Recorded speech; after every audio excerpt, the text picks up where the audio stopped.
Welcome to Films and Stuff with your hosts, Pete Mitchell and Ethan Hunt.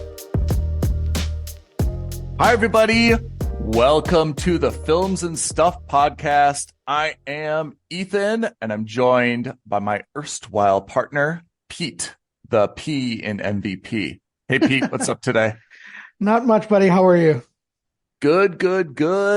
We've got a bunch of kind of like random summer stuff to talk about. I wouldn't say this is going to be one of our patented rambles. Yeah, I think the primary thing is let's focus on the fact that House of the Dragon season 2 ended, right? The finale. Yeah. And last night, at the time of this recording, Borderlands, the movie, dropped in cinemas. And we both saw that, and we both have thoughts. We did. I mean, actually, to set up where Borderlands comes in, apart from Deadpool 3, the summer quote-unquote blockbuster season has left me wanting, shall we say, right? I mean, Deadpool 3 was fantastic. Borderlands, I guess, was one of the bigger things coming out. I mean, that's a very big brand. I mean, the video game broke all sorts of records, right, historically. And I think you're a huge video gamer, right? I mean, you played the game and you loved it. I played all 3 Borderlands games. I've also played the spin-offs. So were you excited about this movie? I was not.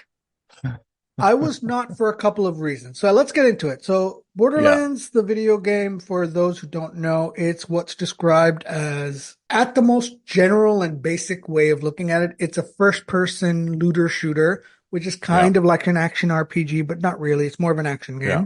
It's called a looter shooter because the whole premise and shtick behind Borderlands is it's comic book level violence, right? So there's lots of blood, guts, and gore. It's adolescent or pre-adolescent type of humor, right? Lots of dick jokes, fart jokes, a lot of, immature humor. It's called a looter shooter because the premise of the game is that, you have obviously a storyline that you're going through, but you play the game multiple times because you keep wanting to get better and better weapons and better loot, which you get from killing enemies. And the higher level you are, the better weapons they drop and different weapons. And the whole point of the game is like, I think it was in the second game onwards, they were like, we have over 1 kajillion guns in the game because they had this tech which was relatively revolutionary for that game where each weapon was procedurally generated. So every weapon was unique.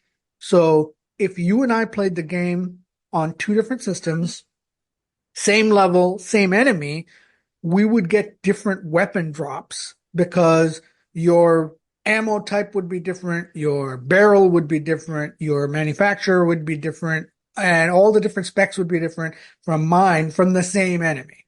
Yeah. And that was the whole point, was that you kept playing it through and through and through until you got like these super fantastic weapons that suited your playstyle. Yeah. Anyway, so that's the video game. And admittedly, I really enjoyed the first 2 video games. The third was kind of boring, but still, it stuck to a formula. It did relatively well. In terms of IP, it's probably one of the most important IPs that Gearbox Studios, the video game company that owns it, has. The movie, however, did not translate any of that on screen.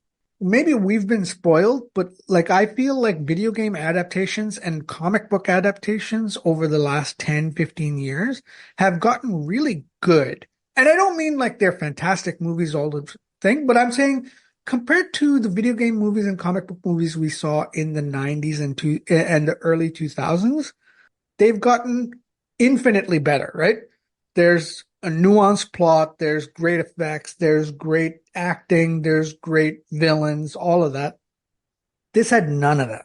Which is a good video game adaptation that you think is? Well, The Last of Us that we saw on Max, I thought that was a fantastic video game adaptation. Halo was terrible. Halo was terrible. Look, Halo was terrible because the plot was terrible. But like, if you look at the quality of the effects, if you look at the quality of the action, if you look at the quality of the set design, that was fantastic. But the premise itself was flawed.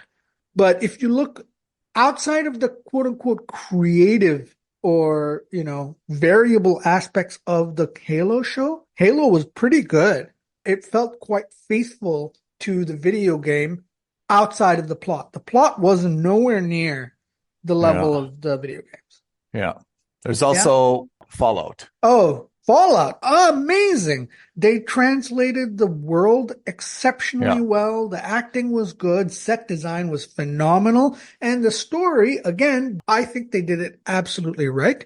They took an established universe and they said, listen, we're not going to mess around with the characters that people know and love. We're not going to mess around with the stories that people know and love, because that is a no-win situation. Gamers are always going to find something they're going to pick apart.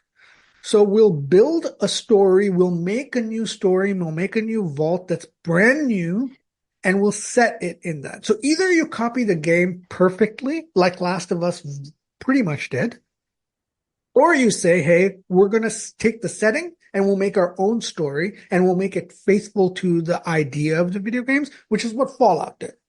I mean, Fallout was another series. Do you think it's easier to make a series than it is to make the movie? The advantage of series is that you get more time. Not everything is an exposition dump, and you get to learn more about the world in an organic way. In a 2-hour movie, or in this case, in an 1.5 hour long movie, you have to explain the world of Pandora in 2 or 3 lines of dialogue. You know what I found more than once on Borderlands? I heard the line usually by Cate Blanchett. Yeah. Where she said, "What do you mean?" Then that was like the setup for someone would just like dump a bunch of like background and explain the situation to the audience, right? Like, I'm special. And she'd say, "What do you mean?" Well, blah, and blah, I don't blah. understand that, considering her whole point in this story was she was born there and she knows should know the planet. So she should know. Yeah. Right? Even if she's not lived on the planet, she should know, because Pandora, at least in the video game, the first video game, and maybe even the second video game, is an important location, even though it is a dump. So even if you're off-world, you should know about it. How long into the movie were you when you're like, oh my God, it's going to be a long afternoon? So let me set this up for you.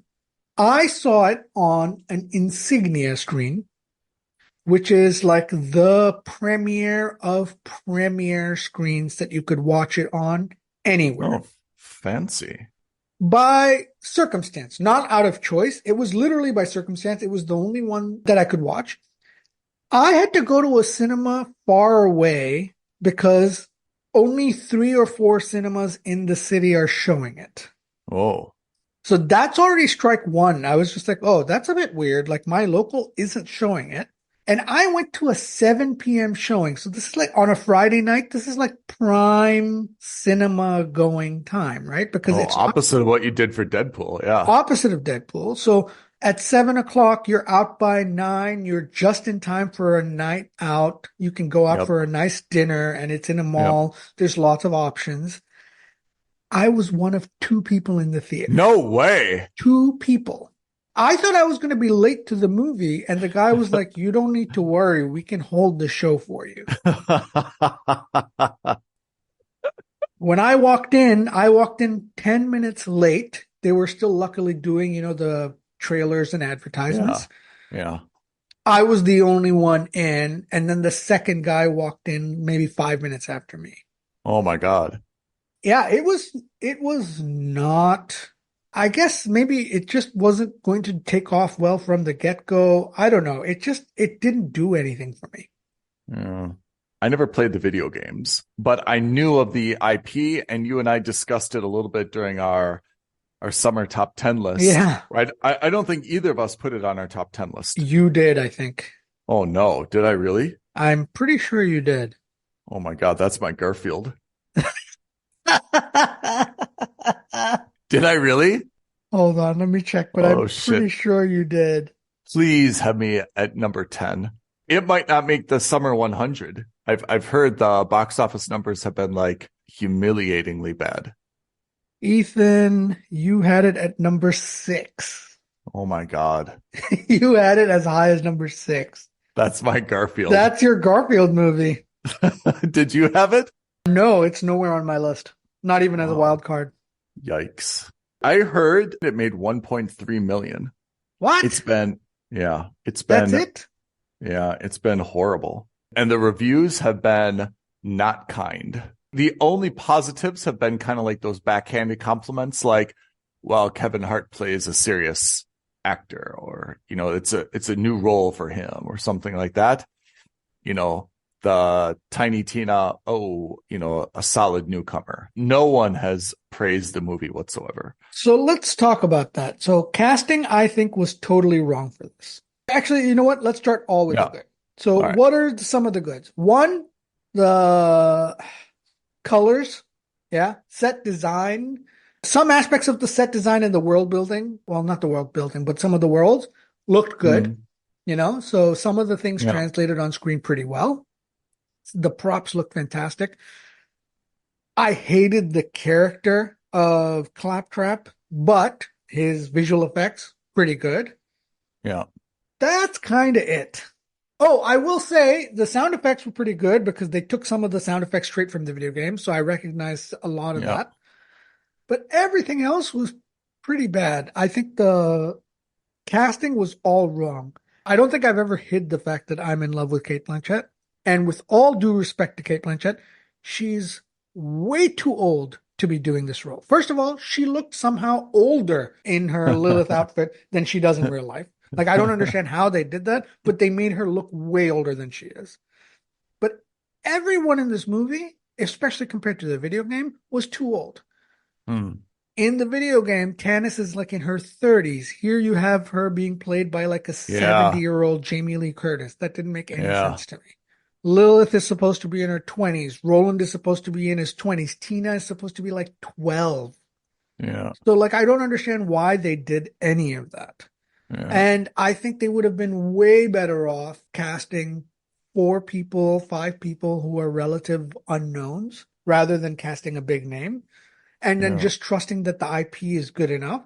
A, it would have brought the cost down. And B, I think they were trying to make this like a Guardians of the Galaxy style movie with the explosions, with the action sequences, with the banter, but none of it landed.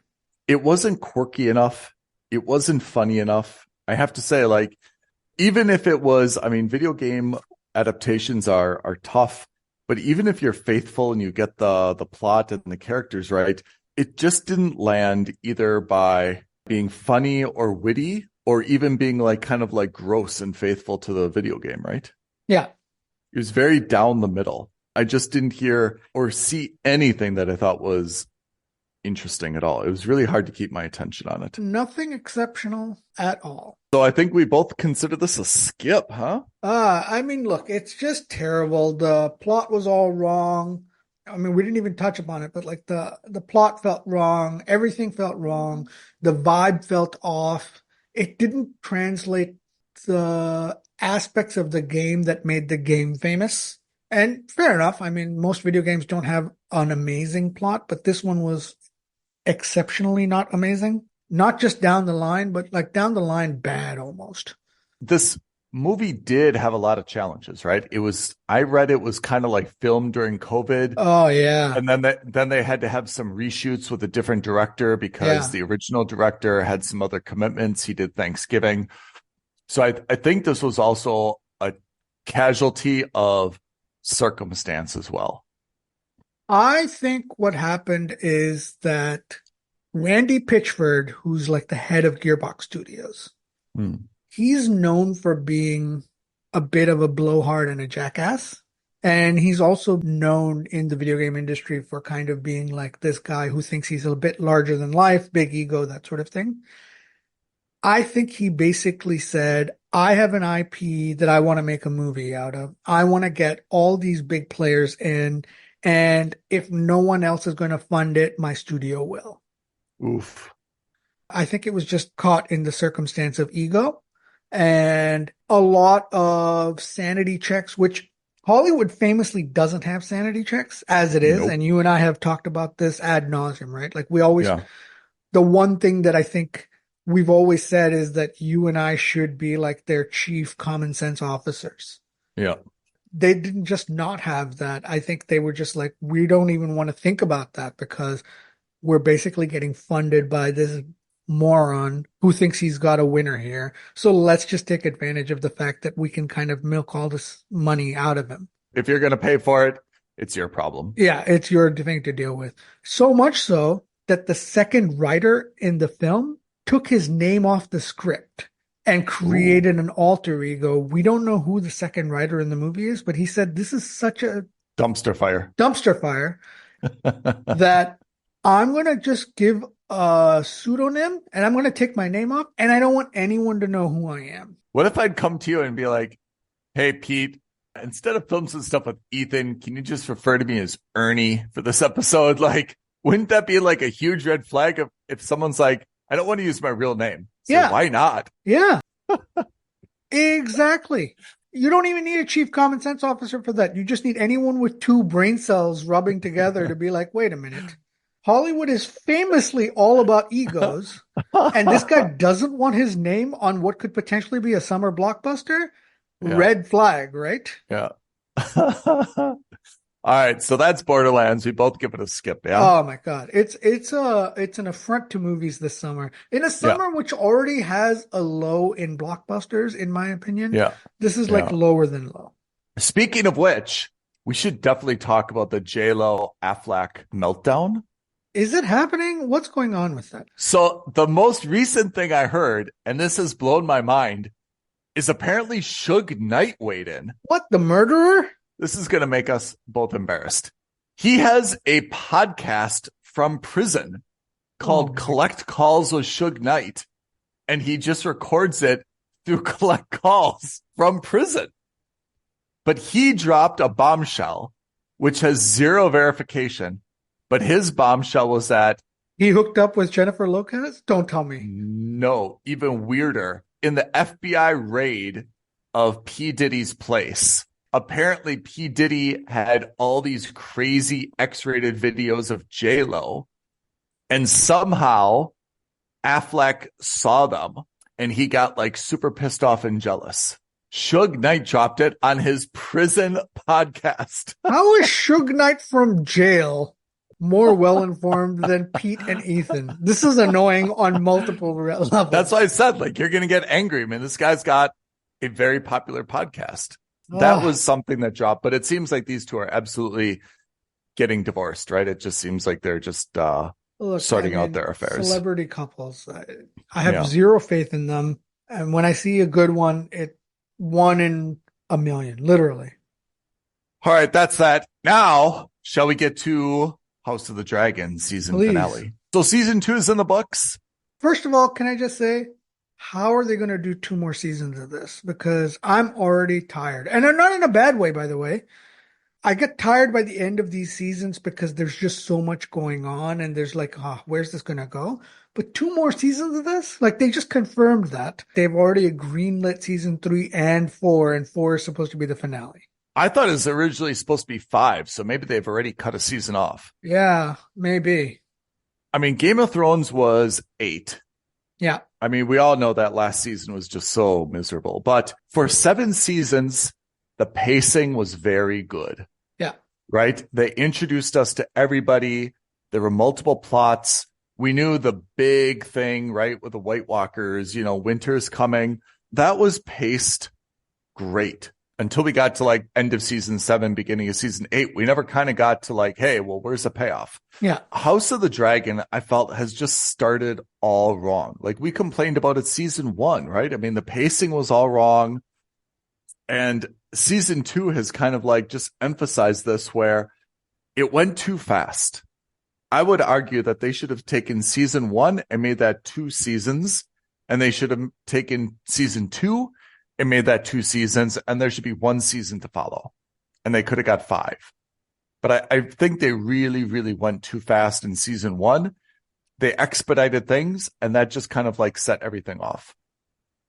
And I was not opposed to them taking their time and us getting to to know all the characters. And it's been really weird where Matt Smith has been Matt Smith since the first episode of season 1, whereas Rhaenyra, I mean, she's had different actresses. Yeah, because they played her in 2 different growth stages, I guess. Yeah, the same with Alicent, right? So, I mean, it's been really weird that they haven't been consistent. Matt Smith has stayed the same, whereas Alicent and Rhaenyra have, shown the growth between being precocious young kids and then kind of like the adults that they are now. Yeah. Did you read the books? I'm sure you have. I didn't read the prequels that House of Dragons is based on, okay. but I did read all 7 of the Ice and Fire. Yeah. The problem I have with the show is that I just don't have anybody that I'm cheering for or against. Game of Thrones, I had a opinion about everybody. There were good guys, there were bad guys, there were people that you liked or didn't like.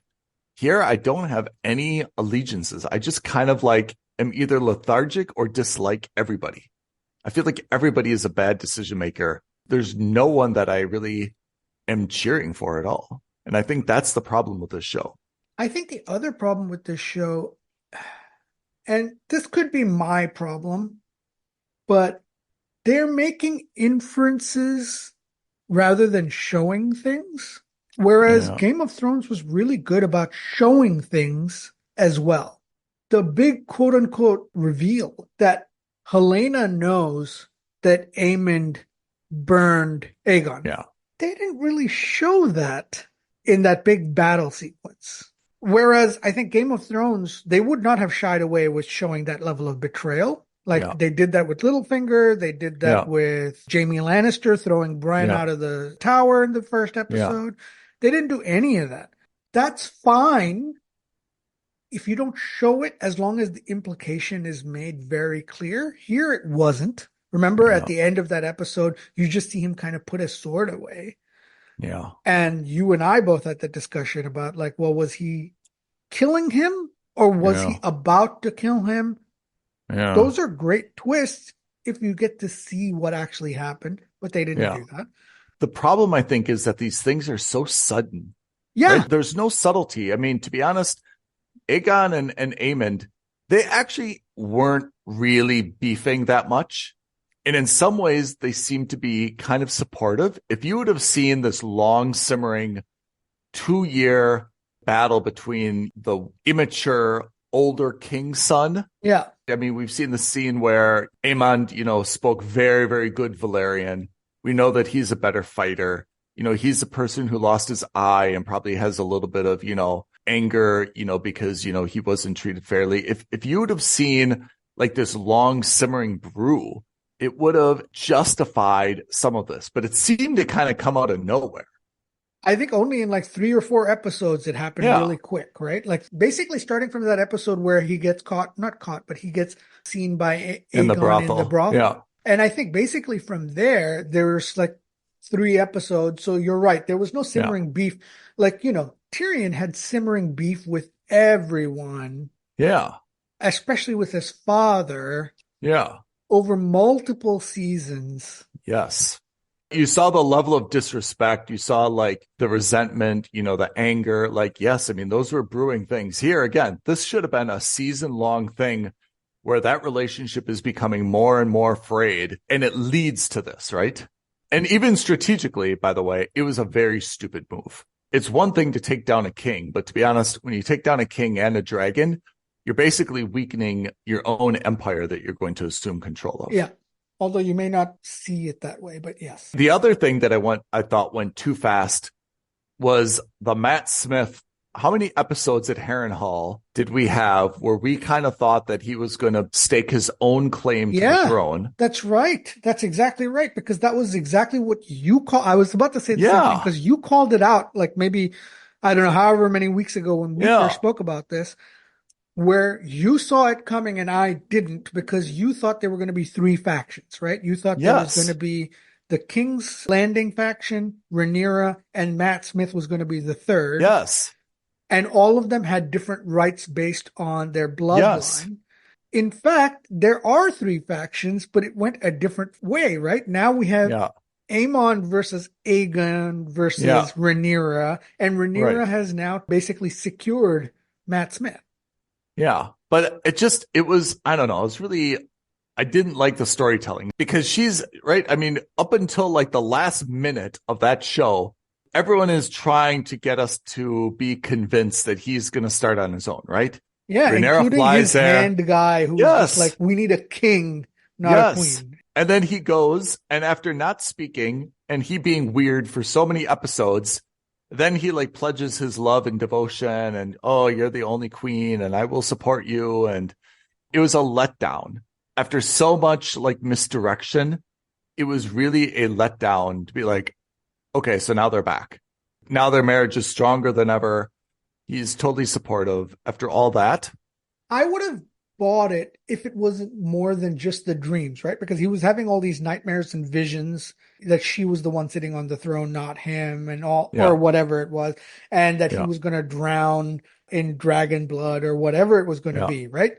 Whatever that's the case, not enough. If there was one conflict which kind of confirmed that Rhaenyra was going to do all that and that the visions were coming true. Yeah. And then he had to buckle because he was like, wait, I've seen these visions in my sleep. I've had nightmares for the last like 6 months here at Harrenhal on my own. Rhaenyra shows up and all of a sudden these omens start coming true. I better bend the knee. That I would have bought. But this thing where she kind of shows up, she speaks to him for half an hour, and then all of a sudden he bends the knee in front of everyone. You're right. It's a bit too matter of the fact and too quick. Again, neither one of us read the prequels, but I'm just assuming because we know where Game of Thrones picks up, the Blacks have to lose, right? If you look forward 2 years, we can't have the Blacks win. And then there's like well, this is how it ended. Now we're not going to tell you what happened in the next 100 years, but obviously, you know, all the Targaryens have somehow lost between now and then. They have to lose.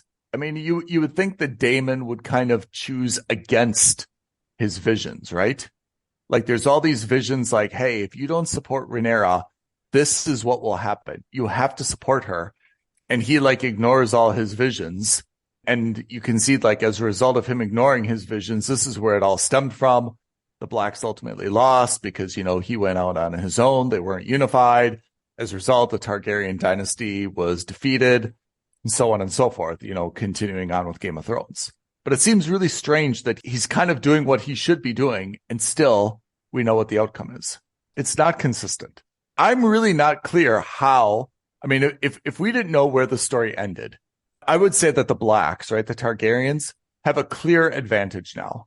Not only is Daemon reunited with Rhaenyra, Aemond is kind of the only legitimate dragon rider.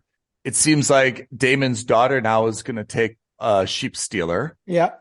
They've got these 3 idiots that now can ride dragons, which isn't, I think, consistent at all with what we've been taught about dragons. Yeah, exactly. I can maybe understand Adam, kind of him getting one because he is, you know, related to the sea snake. But the other 2 dudes dislike them greatly. Hugely. And it was telegraphed, obviously, for a whole season that these 2 would somehow be important, right? Yeah. So how do the Blacks possibly lose this? Betrayal? Betrayal? Yeah, maybe. Maybe Jacaerys, who obviously is not happy with the 2 common folk, the dragon seed. Yeah. It just seems impossible that they can lose now. They have a dramatically bigger army. You know what's going to happen somehow, and this is your point earlier. Helena somehow has... That's the question I wanted to ask you because I think I might have missed it, but maybe I didn't. So what is this thing that now she's got visions? Or she's like the new 3-eyed raven? Yeah, I feel like they've been doing this very, very badly, where they've been leaking that she is somehow important. They've been doing this for, I think it's only been the 2nd season. They've been leaking that she's been somehow really important. And like, she comes across as this very reserved, doesn't want to get involved, just wants to be by herself, insulated girl. But then you see these few references where it's just like punching you in the face, like, oh, she's something more than that. Yeah. So somehow she is going to be either the 3-eyed raven or she's got some type of mysterious power. But it seems absolutely clear that she is going to be a very consequential character and somehow more powerful than anyone else. Yeah, but again, that's not earned. Like No. the thing about Bran, as much as I dislike the character, I loved that they spent literally seasons showing him traveling past the wall to figure out and to search out the three-eyed raven because he felt like there was some connection there with Hodor, with all of these guys, losing people along the way, but he couldn't give a damn because he was like, hey, this is bigger than all of us. And I don't care that I'm, crippled and I can't walk. I'm going to get there. I'm going to become a part of the tree. I'm going to become the new three-eyed raven. And then it pays off in the last season. Again, as bad as the last season was, at least that payoff made sense. Yeah. Here, I either missed it big time, but like, I don't understand where she's getting these visions and how she understands exactly what's going on. And she's able to have that confrontation with Aemond on the balcony where I was convinced that he was going to throw her off. She calls him out and says, I know you did these things. I saw you do these things. How? Yeah. How? Yeah. We didn't even see you get a visit from the three-eyed raven. We don't know any of that stuff. I agree. You should start this early, which is when you show her being born. You show that, her childbirth was very unusual.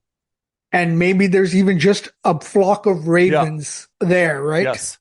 Right. Or you show her as a kid and she's always been kind of like had this connection to ravens, or like you could nurture this storyline for a long time where people are meant to be like, wow, this is a wild card. It looks very bad for the Greens right now. They're very fragmented. But, this is the wild card who's a secret weapon that no one knows about, right? Yeah. She's got premonitions. She's got visions. She's got some superpowers. Like maybe she can like control dragons with her thoughts or something. Like you could really make this an ongoing storyline where people know that she's like the secret weapon in waiting. And she's just ready for like, what is the right catalyst event that causes her to kind of like strike and get involved in the thick of this war. Or she just becomes an independent player, kind of like how Bran was for a majority. Of course, he sides with the Starks because he is a Stark. But at least initially, for the 6 odd seasons that he was a player, he was just on his own. He wasn't really a Stark. He was just Bran. I want to love House of the Dragon because for me, the House of the Dragon story is more compelling than the Game of Thrones story. The Game of Thrones story is all leading up to the White Walkers, right? Yeah. And the wall and winter is coming.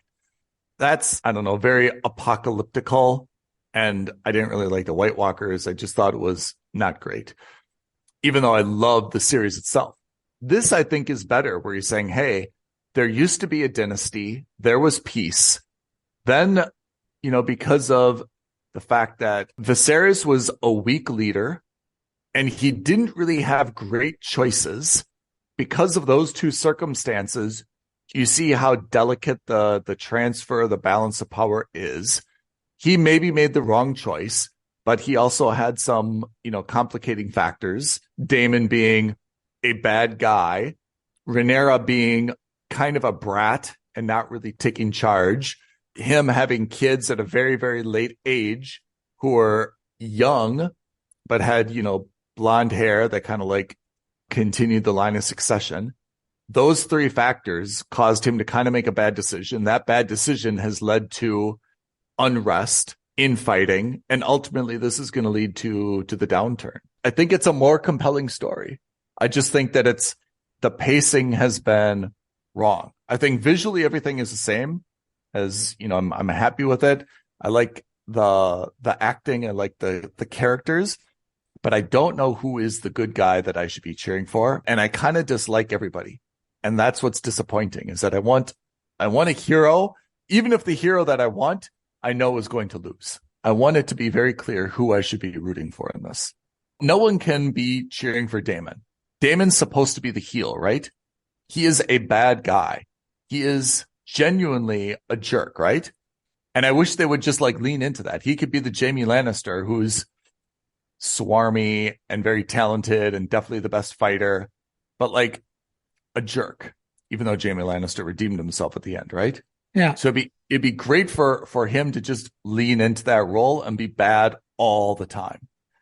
And he was kind of like season 1, right? You saw he was really, really bad guy season 1. I don't feel any passion for Rhaenyra at all. He did not step up and take control over, her birthright. She could have been much more involved. She was like the most technically proficient. She was the most studious. She was, the most engaged. She built up, all these loyalties and things, but she was passed over because she was a woman. Then you'd feel a little bit more sympathetic for her. But remember, for years and years and years as a kid, she was a very bad ruler in waiting. She never took a husband. She never wanted to be involved in events. She was always like so bratty about things that you can't really feel like, oh, now, we should support her when she wants to be queen. Like she's minimized this role for, her whole life. She never took control of it. She was even named ruler in waiting. Did she double her studies? Did she try to forge all these relationships? Did she try to learn about anything? You never really felt like she embraced the role. She just said she wanted it, but she didn't take any action to want it. Okay. Then you've got Alicent's kids, right? I mean, maybe they should be the heels, where you should dislike both of those, and those two, dislike each other. One is, definitely smarter, stronger, but he's the younger one. The older one, who's entitled to everything, is a little bit of a playboy, a jerk. He's the King Joffrey. So, I mean, you could have this dynamic as well. And then you've got Helena, who's the Bran, like you said, the three-eyed raven, who's clearly the most powerful. They didn't really set this up so that you've got a team that you're cheering for, or that you're cheering against, or that you think deserves to be in the role. Everyone's got their own kind of like issues. So I love it. I'm not going to stop watching it. I'm picking a little bit here, but like, it's not a timeless classic. It could have been made, I think, a little bit better. That I agree with. From a story perspective. 100%. I think, again, the caveat to that statement is that neither of us have read the books. So, how much are they being faithful? How much are they changing things around? We can't tell you that. But at least on a basic storytelling level, things aren't adding up. Or even if they are, they're not adding up in a satisfactory way. Yeah. Okay. So that is House of the Dragon. What do you rate the season? It's a mooch. Yeah, I think this is a mooch as well. I think by the true definition of mooch, where, if you're limited to the streaming platforms that you have, if, watching episodes exactly the day that they come out is not your priority, this is where you call your brother or friend or someone and be like, hey, do you mind if I borrow your, HBO password? I want to watch, the latest episode, or I'm a few episodes behind, right? Yeah. It's not I've got to pay for it. I've got to see these when they come out. If you're a huge Game of Thrones fan, like, okay, maybe, but you're definitely not missing anything. Agreed. So House of the Dragon season 2 is in the books. It's a mooch from both of us. Yeah. I mean, let's see how the next season goes whenever the next season comes out. So, Pete, please give our Films and Stuff YouTube jazz, where people can write to us, agree, disagree, agree to disagree, put comments, ring the bell, so on and so forth. Reach out to us. Let us know what you think of the finale of House of the Dragon season 2. Let us know what you thought of Borderlands. If you've got any juicy scoops on Ben Affleck and Jennifer Lopez, I mean, if Suge Knight does, maybe you do too. Tweet at us at FNS Podcast. DM us on Instagram at Films and Stuff Podcast. But the easiest thing you can do is drop a comment below, hit the like button, hit the subscribe button, and hit that notification bell. All right, Pete, thank you very much. Listeners, thank you very much. We will see you next week on our next episode of the Films and Stuff Podcast. Bye now. Thanks, everyone. Thank you for listening to another episode of Films and Stuff. If you haven't already, please subscribe and review on Apple Podcasts, Spotify, or wherever podcasts are downloaded. Films and Stuff. There is no substitute.